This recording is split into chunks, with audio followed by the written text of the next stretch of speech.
The state of the online discourse around political issues is, to put it lightly, a mess. The term culture war is used to a very dramatic effect, and to be fair to its theatricality, the reactions that this war invokes are quite spectacular. From the cancel culture to the review bombing of woke propaganda, social media platforms transformed into an ideological battleground, and our beloved video games became targets as if they were a jeep in Warzone rolling around 60 people equipped with pillars. Many Twitter trends, critiques, insults, and other death threats have been inspired by subjects ranging from the presence of a trans character in The Last of Us Part 2 to the transphobic affiliation of Hogwarts Legacy. Hell, just the mere mention of safe spaces in the title of one of my recent videos was enough to rattle the cage. People rush to the comment sections, clashing in a face-to-face where expressing anger is more important than changing anyone's point of view.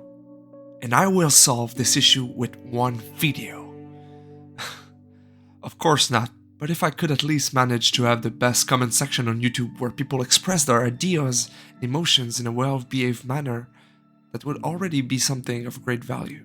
Because I know anger will be felt when I dive deeper on some of these issues. I've been on the internet a lot and I major in sociology. I've seen outrage. And if I want to be honest with you, I'll have to be upfront with my political views on those subjects. I'm not here to pretend that every idea has its worth. I don't want to hide behind a non-committal nuance that is as bad a take as any.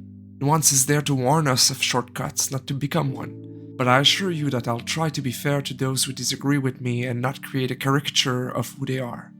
If we want to have an actual conversation, that is the only way to have it respectfully. And in my case, it's kind of a monologue, so if I strawman those I'm refuting, well, what would be the point? I sincerely hope I won't. My goal here is just to deconstruct the issue and present it in the clearest way possible. And to do so, let's first try to define the term political. This way we'll be able to tell if it's even possible for a game not to be. And then we'll go deeper, exploring the controversial notions of diversity and representation.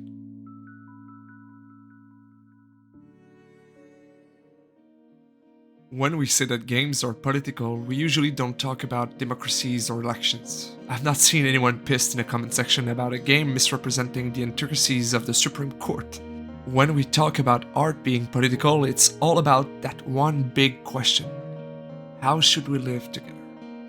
A simple question with a complex answer. In other terms, a political standpoint is a worldview merged with a system of values and beliefs. The worldview is your understanding of how the world works, and your values is how you think it should work. So comprehension on one end and idealism on the other. The latter, when put into action, would be called activism. And art has always meddled with all of it. So let's try to separate them, even though they are intertwined. Let's first comprehend comprehension. When you sit down to create a narrative, what you write as fiction is still a representation of what you believe to be true about the human condition.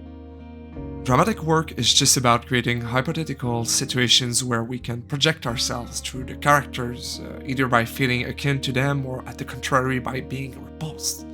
In both cases, it's the believability of those characters that makes the story work. You connect because they feel like they could be true. And they are totally based on your understanding of the world, on your perspective. So if you misunderstand something and you write about it, you present a world that has a pretension of believability, but that still promotes stereotypes. This is what felt wrong when so many female characters were written as accessories, people without a will of their own, just there to fall in love with the hero or give him something to save. It's also why some of the people that dislike She-Hulk, that were caricatured by the main character during her fourth wall breaking speeches, were understandably displeased. It's why Latino actor Noel Guglielmi played in 8 different productions a gangster named Hector, 8 times on unrelated projects. We all harbor stereotypes, and writers are no exception. And when they create, if they don't challenge themselves, they can spread cliches. Even more so when these cliches accumulate from one piece of art to another.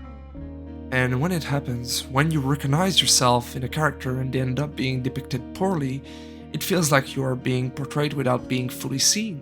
It means that there is probably one more person out there that won't understand you. maybe 1,000 more that won't see you in a complex way, eventually 1,000,000 more that will reduce you to a two-dimensional version of who you are. It hurts because every time a misunderstanding is promoted, it means that those on the other end will have to bear the burden of defying it. Creating a world filled with characters is in its essence a political act, because it is based on the writer's comprehension of the world. And of course, some games aren't necessarily affected by that notion. Games that are just pure fun without narratives or three-dimensional characters. And it's why we rarely see torches and pitchforks when a Kirby game releases. But for games that try to sell you a believable story, one where you truly immerse yourself, the point of view from which you create that world is necessarily political. Unless you are that one person that has no bias, an omnipotent comprehension of our society, and a soul as pure as a child's laughter. But I doubt Kanye Reeves is watching this video, so for the rest of us, we're stuck being political in our comprehension of the world, whether we want it or not. Which leads us to idealism and activism. It's our desire for a better world, an ideal built upon our comprehension. A wish that takes vastly different forms depending on the one who hosts it. All of us mostly agree on wanting justice, liberty, fairness, or any of those untouchable virtues, but what they mean depends on the political philosophy you adhere to. And as mentioned before, we will call working towards that ideal activism. And art can be a powerful tool for it. Stories can truly shape our world's understanding, and by writing one that resonates deeply, you can, if you're lucky, truly change someone. These are the songs, movies, and games that we find just at the right moment, expressions of human creativity that create a before and an after in our lives. Activism's application through art tends to be about reshaping the comprehension of those who consume it. This tends to be why we've had censorship and people trying to cancel conferences or shows that present ideas that are seen as dangerous. And again, we all have different ideas of what is dangerous. This is where we enter the meat of our subject. What is truly activism in the context of games? If we take the example of The Last of Us Part 2, is telling a story where there are gay and trans characters that are presented as normal human beings activism? If your comprehension of the world is that those people are mentally ill, then you'll surely think it is. If you do understand that these are humans like everybody else, it won't necessarily feel like activism. We'll go deeper on that question later, but for now, I think you get the point. So when people accuse video game makers of activism, they often infer that there's an intentional use of fiction to promote a certain worldview, to present it as normal, as something that is, or that at least should be. The perversion of the watcher through art. Therefore, when people ask for games to be less political, it is a political statement, it is activism. It means present to me my vision of the world. It is asking for a perpetuation of tradition, a perpetuation of the norms of storytelling. It's framing the debate in such a way that change becomes a political act and continuation of the usual practices, the normal way to do things. And sometimes it will go the other way around. There will be accusations of a lack of activism from the creator's part. Some people wish for storytelling not to be a truthful take on human nature, but instead a blueprint for what society should be, placing any artist who is merely telling a believable story as an agent of the status quo, as if not using every bit of your platform to denounce or highlight the world's flaws, or even not doing it enough, was the same as wishing for the world to stay as it is. In both these cases, people propose an injunction in the function of art, ranging from an unchallenging piece of entertainment to a pamphlet-like piece of media. It's demanding that art should serve a specific purpose that fits their views, as if anything that is produced should be produced for them. And in online discourse, this notion is transformed into a total invalidation of anyone's appreciation of a game that didn't fit the political ideal. The review bombing of The Last of Us Part 2, where thousands of people rated the game 0 out of 5 when some consider it a masterpiece, is a good example. Insults and even death threats were sent to reviewers that had the audacity of just enjoying a game. The backlash came because people couldn't fathom that this was anything but political propaganda. When you are caught up in what is presented as a war, cultural may it be, there's no compassion for those on the other side, which also applies, even though a little bit differently, to the actual controversy around Hogwarts Legacy. And it's why I really want to delve deeper into some of the main points of friction when it comes to the political discourse around these games. I have a naive hope that maybe we can have a productive discussion where we get to understand one another better by deconstructing some of the core elements that tend to be polarizing. A discussion that invokes less outrage and more compassion. It probably won't, but I still care enough to try. So let's do it.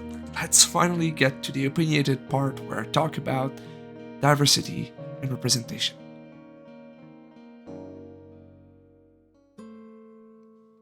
I know that diversity and representation are often interchangeable terms, so I'll just make the distinction clear to start off this segment.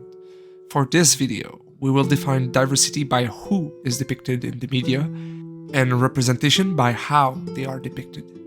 So, diversity. God, is this a conversation that is going well?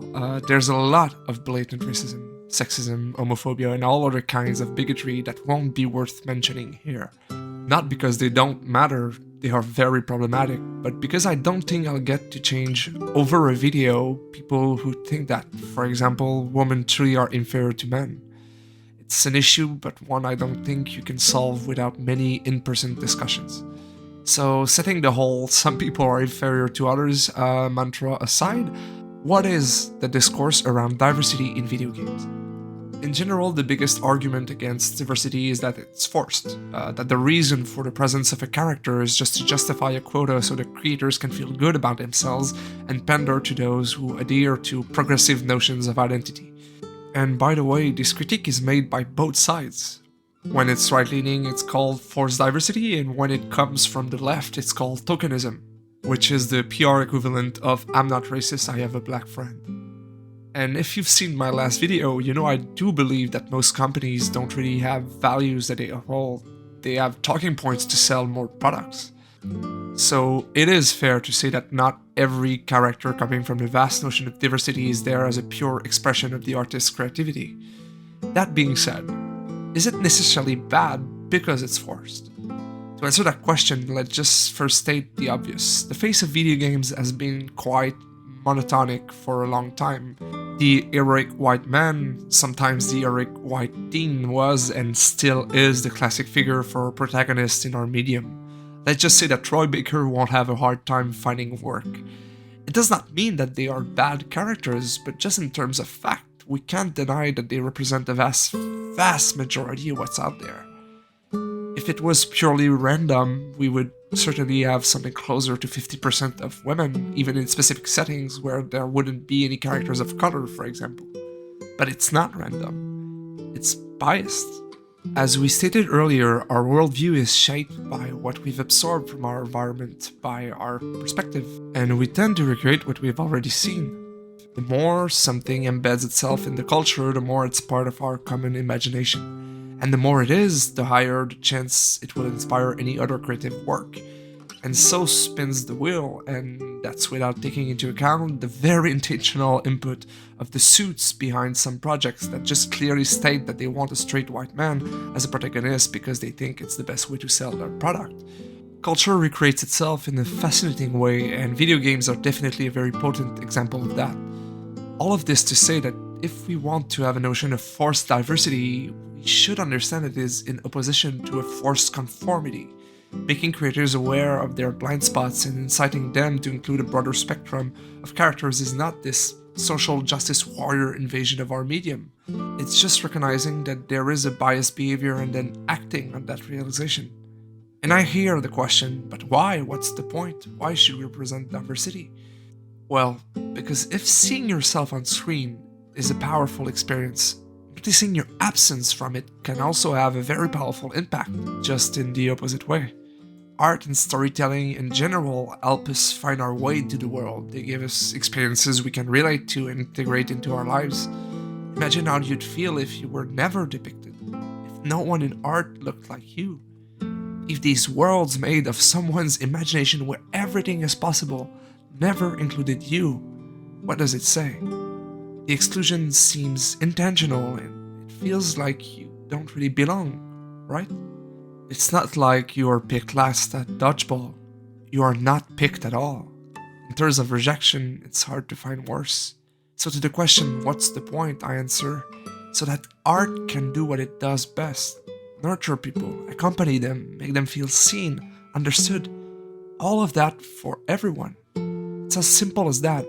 I just wish for everyone to experience what I've had the chance to experience my whole life.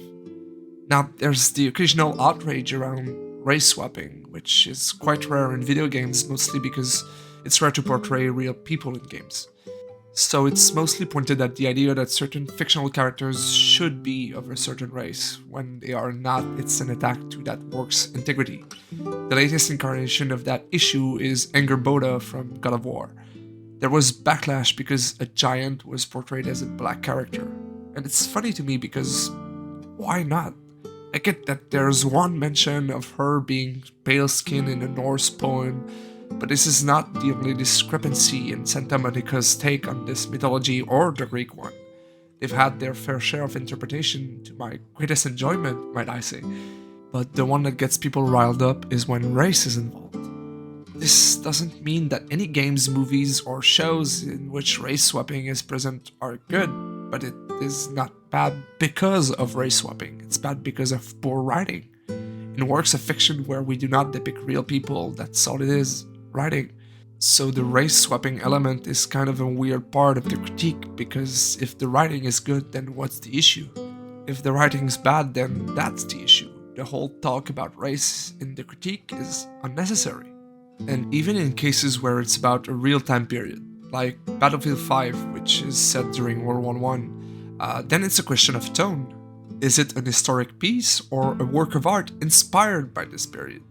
It's the creator's choice, and I don't think they should answer to my or your desire.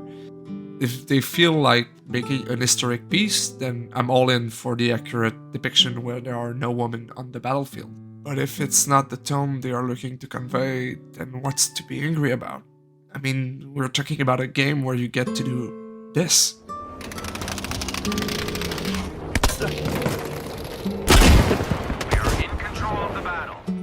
When it comes to works of fiction, I just don't see why we shouldn't make an effort for inclusivity, depicting a larger spectrum of the human experience and making it so that more people feel part of that magnificent art form that is video games. We know we've been recycling the same archetypes over and over again. Why shouldn't we challenge ourselves a little and make something different? I understand the political label behind the whole thing, but I just don't see the actual problem that it causes. It doesn't mean the end of the white male hero, but maybe the end of something close to a monopoly? It sounds reasonable to me.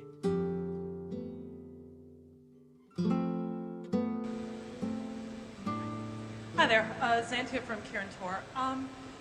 I love what you guys done with Little Crest. I love the fact that you have a lot of very strong female characters. However, I was wondering if we could have some that don't look like they've stepped out of a Victoria's Secrets catalog.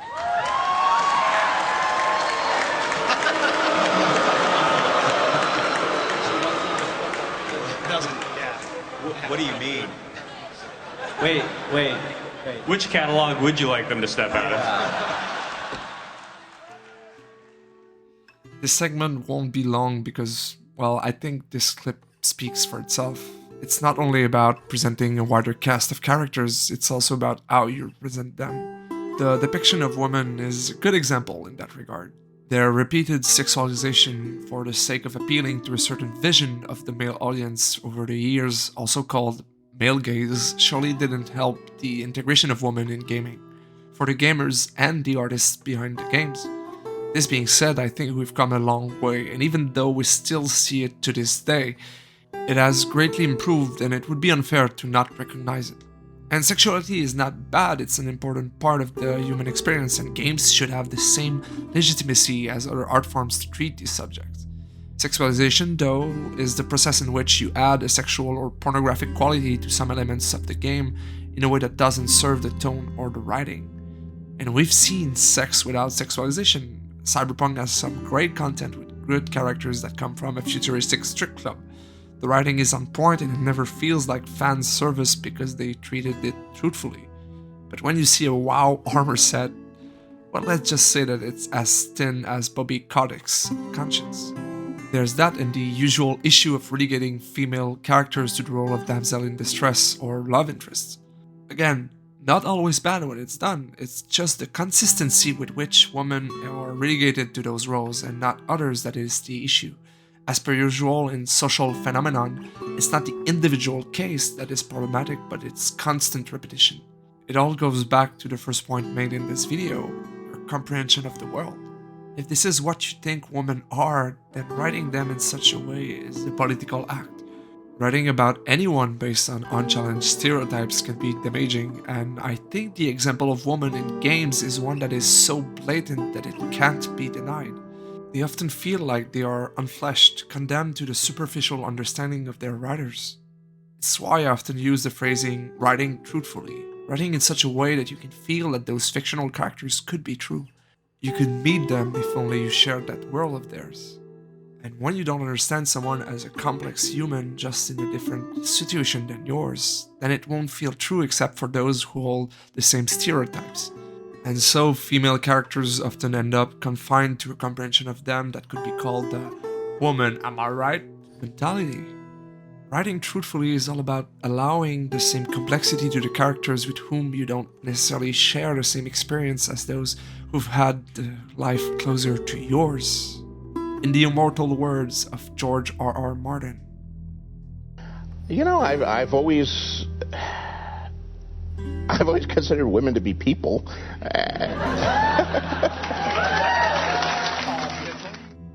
In the end, it's a question of challenging our creative instinct. That's all that's demanded, or at least all that should be demanded.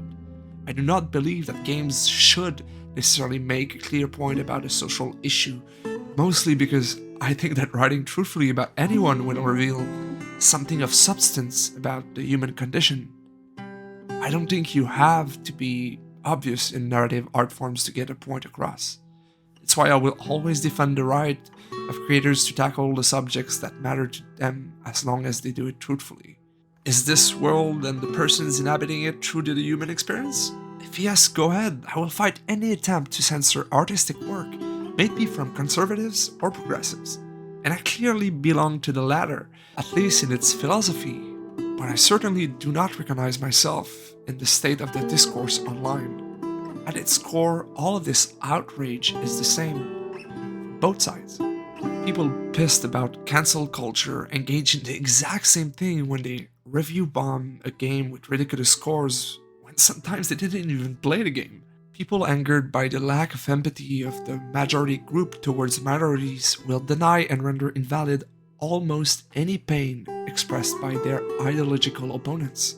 I understand that victims shouldn't be asked to take care of their tormentors, but to become theirs by throwing away empathy is not the answer if you actually want to change things. Nobody's ever changed their mind after being called an homophobic plus answered any insult. We need to discuss, engage, listen, and concede points when they need to be conceded. It feels to me like anytime there's something bad coming from our side, we still want to defend it in fear that if we accept one critique, it would mean that our whole belief system crumbles. That's not how this works. If we just always side with anyone from our side, the debates are always going to be about the worst version of any argument. We will stick to the surface of the issues and never have the deep and complicated discussion needed to make anything better. It's all about being honest with ourselves. What do we truly want from our political discourse? What's the answer to the question, how should we live together? If all you truly desire is to express rage, go ahead, continue. If you want change, insults and bashing just won't cut it. Alright, I'm done being a sanctimonious prick. I'll go back into my long COVID cave and hope this comment section will be insightful. Love you all. Truly.